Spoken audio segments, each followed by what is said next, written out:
Sure. Thank you. Thank you, Nikhil. Hi, everyone. I hope I'm getting my full 10 minutes. Yeah, please go ahead. I will cut down my part. Don't worry about that. Sure. Or we will So I've go chosen, overboard. As in, if people are willing, we can go 15-20 minutes yeah, I overboard. don't think anyone will have a problem. Cool. Let's go. So, firstly, I'll quickly take everyone through the game in case there's someone who's not familiar with squash. This is what the court looks like. Once you step on the floor, you'll find yourself surrounded by walls on all four sides. You have your front wall, you have your two side walls, and a back wall, which is much shorter than the front wall. The objective is obviously to beat your opponent by winning points. You win points by rallying. A rally goes on until the opponent can't fetch the ball in the after the first bounce on the floor. Like if the ball bounces more than once, it's your point. You go on rallying by hitting the ball against the front wall directly. By directly, I mean it should hit the front wall without touching the floor. It can touch the side walls and hit the front wall. It can touch the front wall and hit the side walls, but it should be you're basically bouting against the front wall and like rebounding, and then you're waiting for your opponent to hit it back. And now I'll just take you through the lines because this is part of the terminology that I'll be using for the assessment. um, Firstly, on the side wall, we have the side wall lines above this. And if the ball touches above the side wall line, it's out of bounds. So it's the opponent's point. On the front wall, we have a front wall line, which is similar to the side wall line. The ball touches above the front wall line, it's out of bounds. You have your service line and you have this tin board. This between the service line and the tin board is out of bounds when you're serving. After that, this zone comes into play. Then on the floor, you have your short line, you have your half court line, and you have your service box. Uh, I'll explain this later when we go to serves in case you're not aware of the rules. But for now, I will now take it forward to the core skills that I have identified in squash. So basically, this presentation I've focused more on what the core skills are and how we're going to measure them and how it's going to help us differentiate a good player from an average player from a great player. Unfortunately, I couldn't focus much on the rating system. How many points we're going to give is going to be relative, not so quantitative.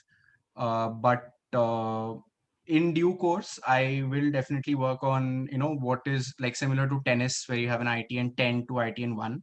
Similarly, for squash, we can develop something like that. But for now, for the core skills that I've identified, we have straight drives, which is different from the straight drives in cricket.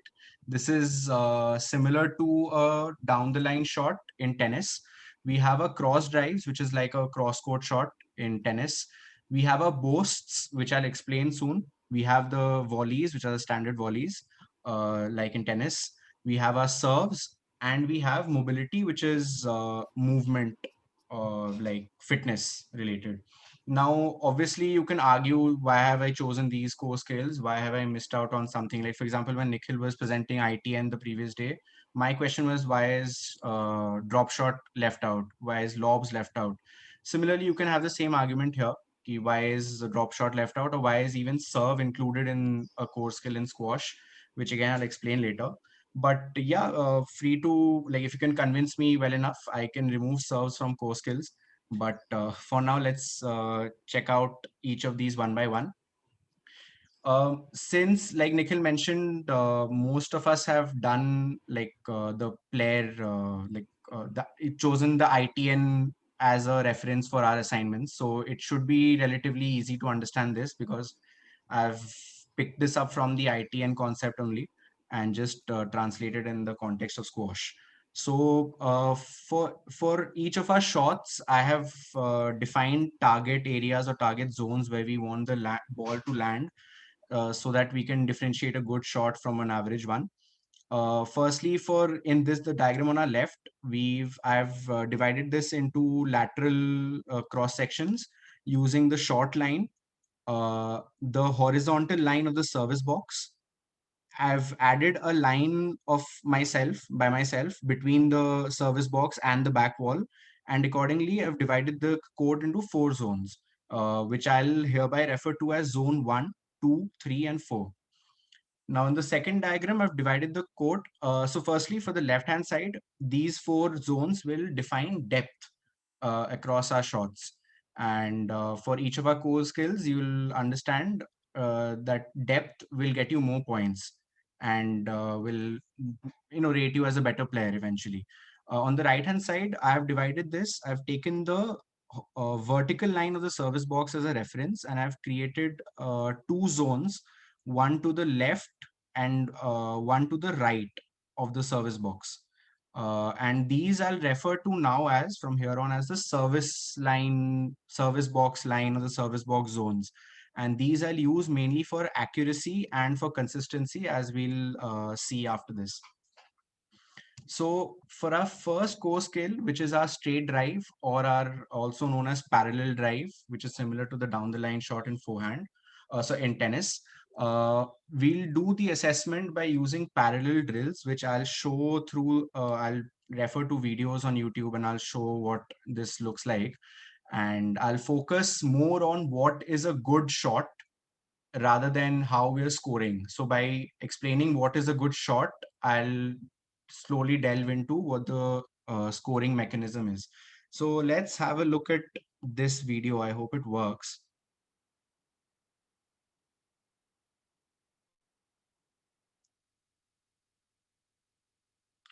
Is it visible? Is it Not right now. I think you'll have to, reshare and go to that tab probably. I think he's just sharing his PPT. Yeah. You need to share your entire Got it. screen in order to see it. Fair enough.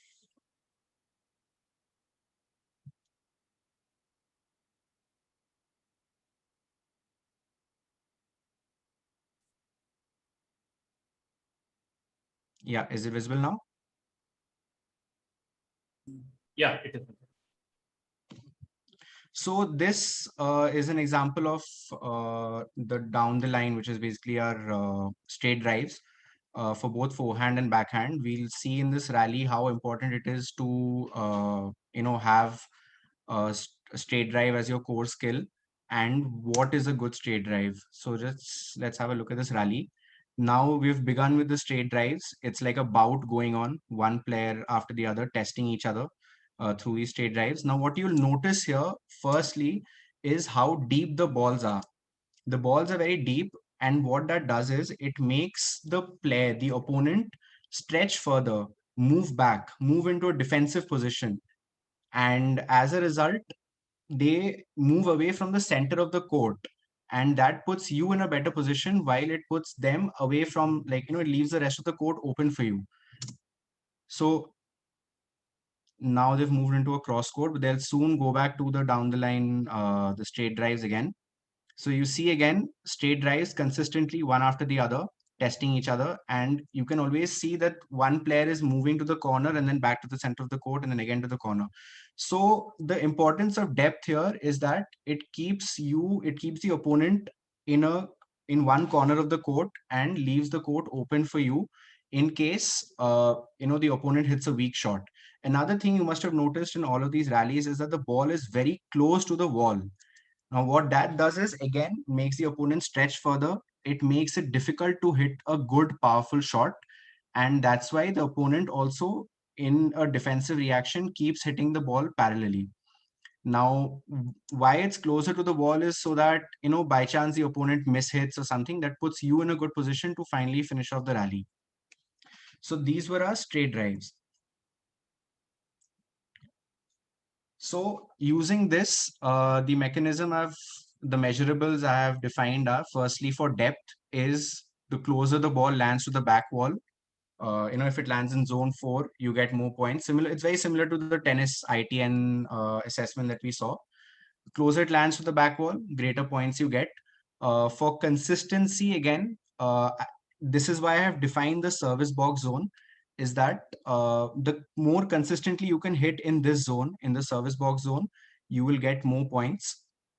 And bonus points for power is that, again, you'll see these bonus points for power I've defined across all core skills, is that it'll differentiate a good player again from an average player is that if you can manage to get the ball between the service line and the tin board, manage to hit it here, and then it lands beyond the short line.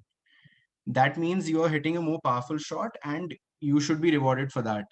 Compared to if a player just chooses to hit a ball slowly, lob it, and then it reaches at the back of the court. So that is my reasoning for rationale for defining bonus points for power. So this was the straight drive. Similarly, for the cross drive, again, assessment will be through cross drive drills, which are cross courts, 10 forehand, 10 backhand. We look at cross court cross drives as well and understand what is a good shot. Now you look at depth, accuracy. It's the same rationale across all our core skills, is that the deeper your shot is, the more difficult it is for your opponent to reach the ball. And it puts you in a better position to hit a good offensive shot. And for consistency, I've defined that again, the ball must land as close to the opposite side wall, because that way it makes the opponent stretch for the ball, and it should land again within the service box zone. If we have time, I'll play these videos. Otherwise, Nikhil, it's we can keep going ahead. I think we have gotten an idea. Let's go ahead for the interest of time. We are already like 10-15 minutes. Thanks. Got it. Also, just for bonus points, again, the same concept, power, that if it hits between the short line, beyond the short line after going at the service line and tin board, then we'll award bonus points for power. And another bonus point I want to award is for accuracy, is because if the ball, if say you're standing on the right side of the court and you hit a cross court that lands somewhere after touching the front wall, it lands somewhere in the middle of the court where you will most likely find your opponent positioned there. It'll set them up for a juicy volley and it'll probably take the point away from you. So I want to reward the player for hitting a cross court that actually makes the opponent stretch by landing somewhere in this zone, in the service box zone. And preferably if it hits the side wall, then it makes it even more difficult for the opponent to actually return the ball, because not only will he have to stretch sideways but also backways, and that puts him in a very awkward position. So that was our cross drive. Next we have is the boast, which is nothing but when the ball hits the side wall and then the front wall. So the ball hits the walls twice. You, for a forehand boast, you are most probably standing somewhere out here and you hit the ball intentionally on the side wall, and then it goes on to hit the front wall. So I'll play the video for this.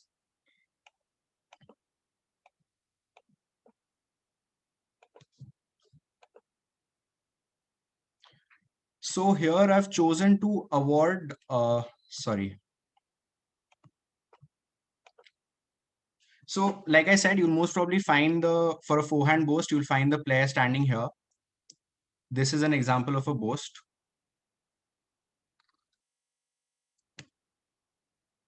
This is another one where you can see that the player hits the side wall first and then the front wall. This is a backhand boast. This is another backhand boast. So I want to reward a player if he can hit the ball as close. So when he hits the side wall, I want him to hit the ball as close to the back wall as possible. Because what happens is, if a player standing here hits the ball somewhere out here, very close to the front wall, then it's most likely going to rebound and touch somewhere out here on the front wall, very close to the right side, and then basically come back to the center where the opponent is always standing, is already ready. However, okay, how do I undo this? Anyway, so if I hit the ball close to the back wall, then it is most likely going to go to the extreme corner of the front wall and then land very close to this corner. So that makes your opponent stretch for the ball.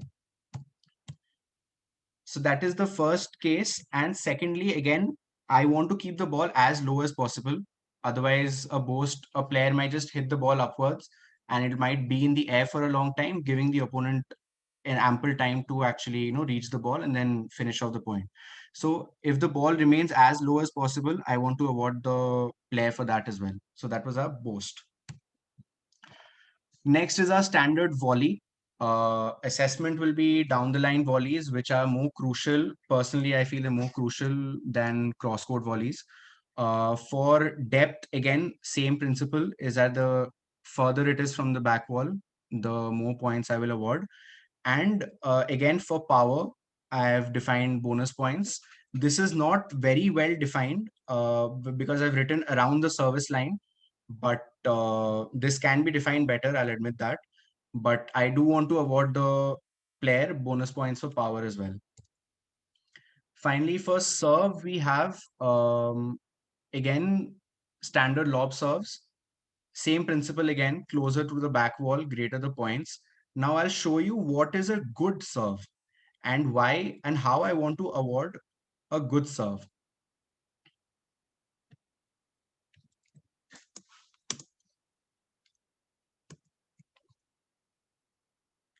So this is an example of a serve where you can see, I'll play that again, that the ball is going to land at the back of the court and hit the side wall. Now, what that does is it does not allow the player to move in front and attack the ball. If the ball had bounced and reached somewhere in the middle of the court, the player could have either moved forward and finished off the shot, the serve. He or she could have gotten a juicy volley and again finish it off, which is why it is a good serve always touches the side wall more often than not, and definitely it touches the side wall closer to the back wall rather than in front. Which again, if it touches the side wall in front, it will again come back to the center of the court, setting up the opponent for finishing the shot. So this is one example.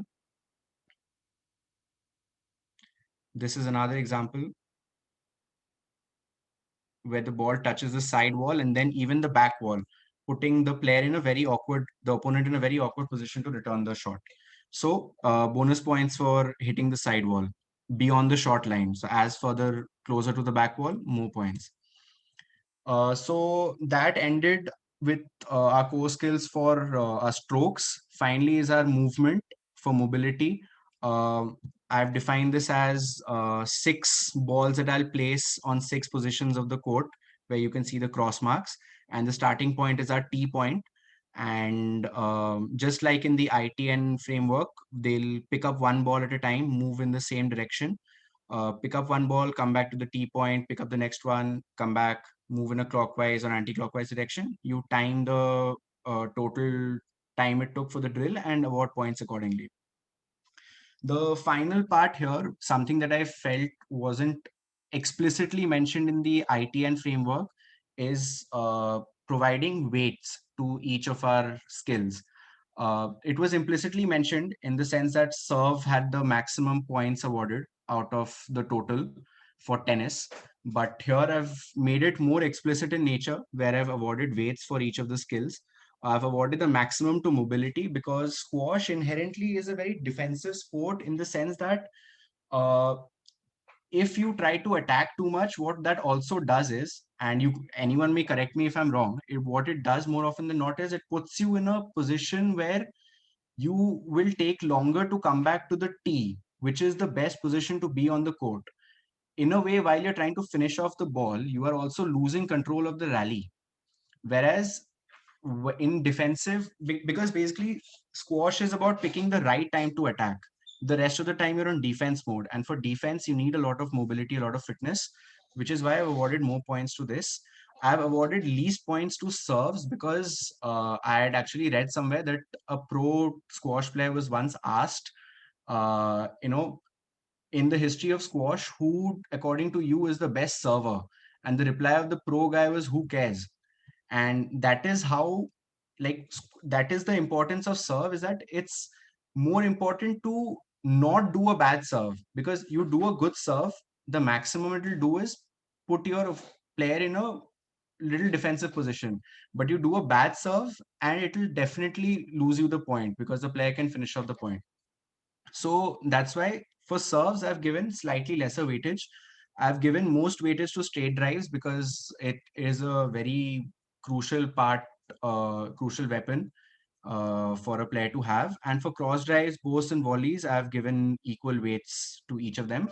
And finally, depending on how we create a point scoring system, we can calculate the scores for a player for each of these skills, and finally multiply them with the respective weights and come up with a final score, and accordingly develop a rating system from maybe ISN 10 to ISN 1 and categorize them by defining intervals. Right.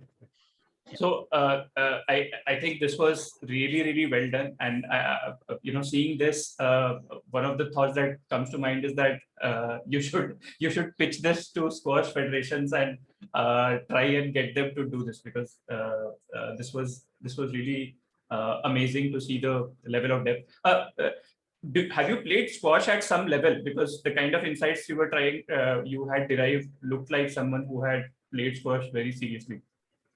So I actually represented my college. I was captain for squash. Right. Not a pro player. I happened to be captain because no one else played squash. Right. But still, Okay. most of this is defined from my personal understanding and Right. not so much from research, to be honest. Awesome. So this was great, and as someone who has a very superficial understanding of squash and someone who tried to learn squash, I could get some flashbacks on all the things that I had gotten wrong. Rajek, I had just one feedback. So if you go to the mobility part, so because I was trying to learn squash, and one of the things that I was consistently doing wrong was that I think in squash there is a type of movement that you need to do rather than Right. accelerating and decelerating. So the mistake that beginners like myself do is that we run too fast towards the ball and then we suddenly decelerate, and then we run back, and then just like probably how you would run in a tennis or a football or a cricket game, that's the kind of running we end up doing, right? But I think in squash, from the beginner lessons that I saw on YouTube, the movement needs to be more like a like a dance thing. You are tied Right. to almost like a invisible string mark at the center, and you sort of take like 2 or 3 steps and then come back, and then take 2 and 3 steps and then come Very back. similar to badminton, if you think of it.